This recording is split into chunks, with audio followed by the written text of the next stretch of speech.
അയിലയുടെ ഒരു സ്പെഷ്യൽ റെസിപ്പിയാണ്. ഭയങ്കര ടേസ്റ്റുള്ള കറി. അതിൻ്റെ കൂടെ നല്ല പൂ പോലത്തെ കപ്പയും.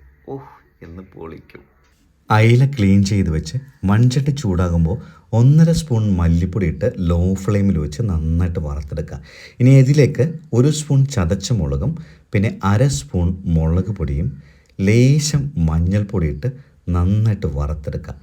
നല്ലൊരു മണം വരുന്ന സമയത്ത് 1.5 കപ്പ് വെള്ളം ഒഴിച്ചിട്ട് ചൂടായി വരുമ്പോൾ 2 കുടംപുളിയും ആവശ്യത്തിന് ഉപ്പും ചേർത്ത് തിളപ്പിക്കുക. തിളച്ചു വരുന്ന സമയത്ത് ഇഞ്ചി പച്ചമുളക് സവാള എടുത്ത് അങ്ങോട്ട് തട്ടുക. അതിനുശേഷം കുറച്ച് വെളിച്ചെണ്ണ മുകളിൽ വാരി വിതറുക. പിന്നീട് കുറച്ച് കറിവേപ്പിലിട്ട് ഒരു 4 മിനിറ്റ് തിളച്ച് കഴിയുമ്പോൾ മീൻ പിറക്കി വെക്കുക. ലോ ഫ്ലെയിമിൽ വെച്ച് പതിയെ ഒരു 8 മിനിറ്റ് മുതൽ 12 മിനിറ്റ് വരെ വറ്റിച്ചെടുത്ത് കഴിഞ്ഞാൽ മണമത്ര പുതിയ എന്താ പൊന്നു